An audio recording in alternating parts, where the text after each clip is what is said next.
L को लोग सिर्फ एक जीनियस डिटेक्टिव समझते हैं, लेकिन सच ये है कि उसकी सबसे बड़ी ताकत उसकी आईक्यू नहीं थी, उसका सोचने का तरीका था। वो वही दुनिया देखता था जो हम देखते हैं, लेकिन उसे समझने का तरीका पूरी तरह अलग था। इसी वजह से वो उन क्लूज को देख लेता था जिन्हें बाकी लोग इग्नोर कर देते थे। आज इस वीडियो में मैं तुम्हें एल की 7 ऐसी साइकोलॉजिकल हैबिट्स बताऊंगा जिन्हें अगर तुमने अपनी लाइफ में अप्लाई कर लिया तो सिर्फ तुम्हारी इंटेलिजेंस नहीं, तुम्हारा पूरा डिसीजन मेकिंग सिस्टम बदल जाएगा। और आखिरी हैबिट वही है जो एल को बाकी सभी मास्टरमाइंड से अलग बनाती है। तो चलो शुरू करते हैं। हैबिट 1, ऑब्जर्व मोर, स्पीक लेस। ध्यान से नोटिस करना। जब भी कोई प्रॉब्लम आती है, ज्यादातर लोग तुरंत ओपिनियन दे देते हैं, लेकिन एल ऐसा कभी नहीं करता था। वो पहले ऑब्जर्व करता था, फिर पैटर्न ढूंढता था, फिर कंक्लूजन बनाता था। क्यों? क्योंकि पहली इंफॉर्मेशन अक्सर इनकम्प्लीट होती है। रियल लाइफ में भी यही होता है, क्लासरूम में, ऑफिस में या दोस्तों के बीच। जो इंसान सबसे पहले बोलता है, जरूरी नहीं वही सबसे ज्यादा समझदार हो। कई बार सबसे इंटेलिजेंट इंसान वही होता है जो सबसे पहले सुनता है। याद रखो, ऑब्जर्वेशन इंफॉर्मेशन देती है, रिएक्शन इंफॉर्मेशन छीन लेता है। Habit 2, question everything. एल की एक आदत थी, वो किसी भी आंसर को फाइनल आंसर नहीं मानता था। वो हमेशा खुद से एक सवाल पूछता था, what if I am wrong. यही सवाल उसे बाकी लोगों से अलग बनाता था, क्योंकि ज्यादातर लोग एविडेंस नहीं, अपनी बिलीफ्स को प्रोटेक्ट करते हैं, लेकिन एल ट्रूथ को प्रोटेक्ट करता था। जब तुम हर सिचुएशन में खुद से पूछना शुरू करोगे, क्या इसके अलावा भी कोई पॉसिबिलिटी हो सकती है, तब तुम्हारा दिमाग ऑटोमेटिक डीपर लेवल पर सोचना शुरू कर देगा। इंटेलिजेंस आंसर से नहीं, क्वेश्चन से बढ़ती है। Habit 3, control emotions before decisions. एक चीज नोटिस करना, एल ने कभी गुस्से में डिसीजन नहीं लिया, कभी एक्साइटमेंट में भी नहीं, क्योंकि इमोशंस टेम्परेरी होते हैं, लेकिन डिसीजंस, उनके कॉन्सिक्वेंसेस लंबे समय तक रहते हैं।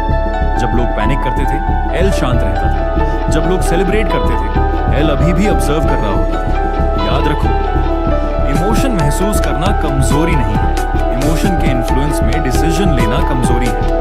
Habit 4, think in probabilities.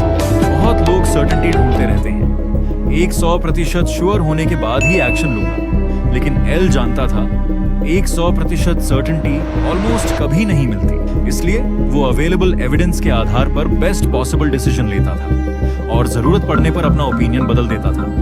यही फ्लेक्सिबल थिंकिंग उसे हमेशा आगे रखती थी। परफेक्ट इंफॉर्मेशन का इंतजार मत करो, बेटर थिंकिंग डेवलप करो।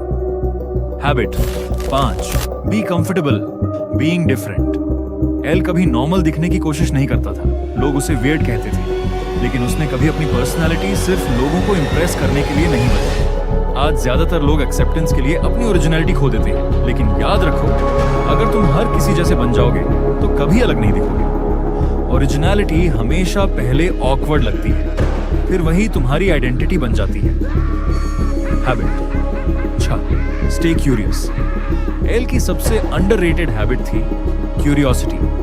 वो हर चीज में एक सवाल ढूंढ लेता था। Why, how, what changed. यही क्वेश्चंस उसे ऐसे आंसर्स तक ले जाते थे जो बाकी लोग कभी देख ही नहीं पाते थे। क्यूरियस लोग ज्यादा सीखते हैं, और जो ज्यादा सीखता है वही ज्यादा समझता है। नॉलेज इंफॉर्मेशन से नहीं, क्यूरियोसिटी से बढ़ती है। Habit 7, detach your ego from being right.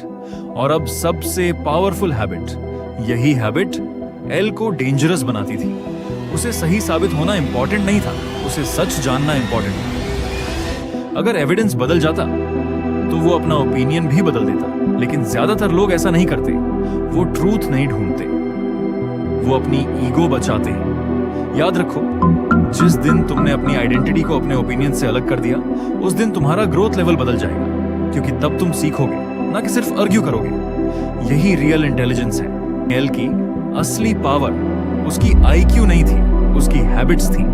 Observation, curiosity, patience, emotional control, critical thinking और सबसे बढ़कर ट्रूथ को ईगो से ऊपर रखना। अगर तुमने इन हैबिट्स को धीरे धीरे अपनी लाइफ में अप्लाई करना शुरू कर दिया तो शायद तुम डिटेक्टिव ना बनो, लेकिन तुम्हारा सोचने का तरीका जरूर बदल जाए।